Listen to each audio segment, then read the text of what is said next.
Hello everyone, ব্লিচের brand new এপিসোডে সবাইকে স্বাগতম। আশা করছি যে সবাই ভালো আছেন। আজকে আমরা ব্লিচের 139 নাম্বার এপিসোড এক্সপ্লেন করব।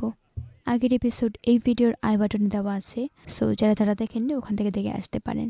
এই ভিডিওতে আমরা জানতে পারবো আশিদো আর রুকিয়া কীভাবে এই আজোয়াস আর গিলিয়ান্সদেরকে হারাবে, তার সাথে আবার ইচিকো আর বাকিরা কীভাবে এই ভয়ঙ্কর জঙ্গলে সার্ভাইভ করবে।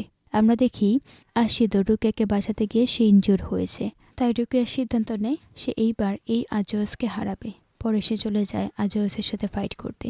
আজওয়াসটা তার উপর অ্যাটাক করে, সে সবগুলো অ্যাটাককে ডজ করে নেয়, এমনকি সে তার জানপাক্তুর যে শিগায় ফর্ম আছে সেটাকেও রিলিজ করে দেয়, যার জন্য কি হয় আজওয়াসটা সেখানে বরফে জমে যায়। রুকিয়া কোনো টাইম নষ্ট না করে ওখানে থাকা সবগুলো বরফকে ভেঙে টুকরো টুকরো করে দেয়, যার জন্য আজওয়াসটাও সেখানে মারা যায়। তো সে মারা যাওয়ার পরই কি হয়, ওখানে থাকা সবগুলো গিলিয়ান্স চলে যায়, কারণ তাদের যে কমান্ডার আছে সে মারা গেছে, যার জন্য কেউ তাদেরকে এখন কমান্ড দিবে না। আর তারা কিন্তু কোনো আজওয়াসদের কমান্ড ছাড়া কিছুই করে না। ফাইট শেষ হওয়ার পর রুকিয়া আশিদোর কাছে মাফ চায়, তার জন্য তার বন্ধুর শেষ স্মৃতিটা নষ্ট হয়ে গেছে। তার সাথে আবার সে এটাও বলে তার উচিত এখন এখান থেকে বের হয়ে সোল সোসাইটিতে ফিরে যাওয়া, এখানে সে একা সার্ভাইভ করতে পারবে না। আর সে যদি এখান থেকে চলে যায় তার যে বন্ধুরা আছে তারা তাকে অবশ্যই মাফ করে দেবে। এটা শুনে আবার আশিদো বলে আমি আমার রাস্তা নিজে বাছাই করব।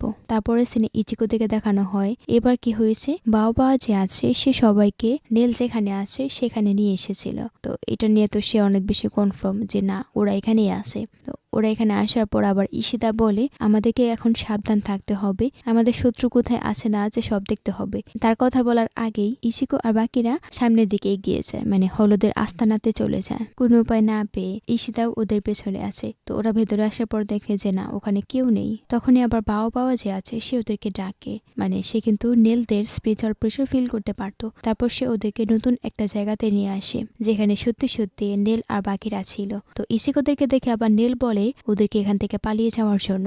তখনই আবার সেখানে অনেকগুলো গিলিয়ান্স চলে আসে আর ওদের উপর অ্যাটাক করে দেয়। এর মধ্যে আমরা দেখি বাকি আজওয়াস যারা আছে ওরাও কিন্তু নেল আর বাকিদের পেছনেই ছিল।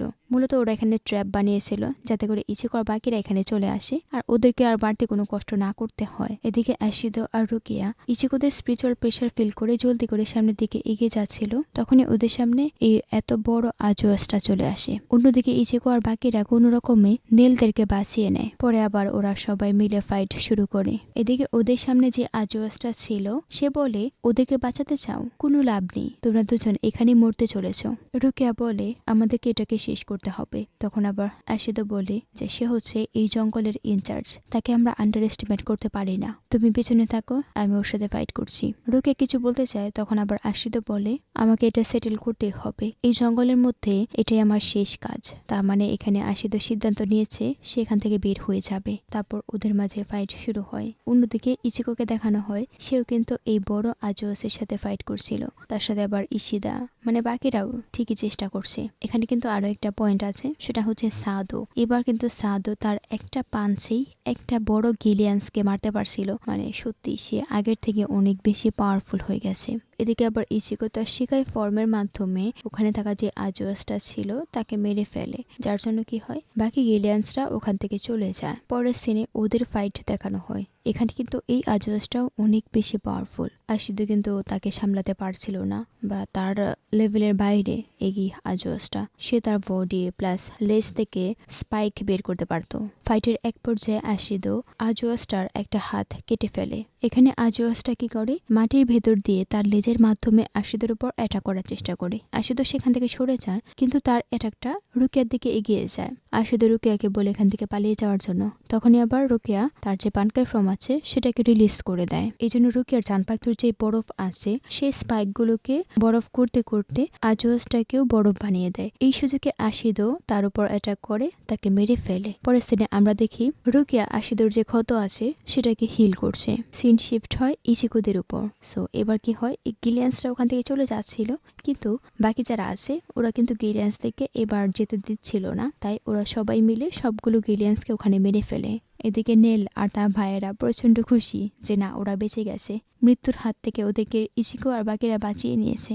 ওখানে আবার ওরা এই জঙ্গল থেকে বের হওয়ার রাস্তা খুঁজে পেয়ে গেছিল, কিন্তু ওরা চাইছিল না রুকিয়াকে ছাড়া এখান থেকে যাওয়ার জন্য। তখন আবার সেখানে রুকিয়া চলে আসে। ওরা আশিদকে দেখে জিজ্ঞেস করে সে কে। রুকিয়া তার পরিচয় দেয়, তার সাথে এটাও বলে এই জঙ্গলের মধ্যে আশিদও তাকে বাঁচিয়েছে। তারপর ওরা সবাই মিলে ওখান থেকে বের হয়ে যাচ্ছিল। এরই মধ্যে কি হয়, ওখানে আরো একটা আজুয়াস চলে আসে আর গিলিয়ান্স দিয়ে ওদের উপর অ্যাটাক করে, যা দেখে টেনজিয়ে আর ইচিকো ওদের সাথে ফাইট করতে আসে। তখনই আবার আশিদও তাদের সামনে চলে আসে, সাথে আবার ওদের যে সেরোর অ্যাটাক আছে সেটাকে থামিয়ে দেয়। আশিদও বলে ওদেরকে সামনে যাওয়ার জন্য, কিন্তু রুকিয়া তাকে রেখে এখান থেকে যেতে চাইছিল না। ওদের এই ফাইটের মাধ্যমে ওখানে যে রাস্তাটা সেটা বন্ধ হয়ে যাচ্ছিল। লাস্টে আশিদ রুকিয়াকে বলে তোমরা যাও আর তোমার বন্ধুকে বাঁচাও। এটা বলে সে চলে যায় আজুয়াসের সাথে ফাইট করতে। আস্তে আস্তে ওখানে রাস্তাটা পুরোপুরি বন্ধ হয়ে যায়। পরের সিনে আমরা দেখি ম্যানসদের জঙ্গল থেকে বের হয়ে এসেছে। তবে এখানে রুকিয়া প্রচন্ড মন খারাপ করে বসেছিল, তার সাথে আবার সবকিছুর জন্য নিজেকে দোষারোপ করছিল।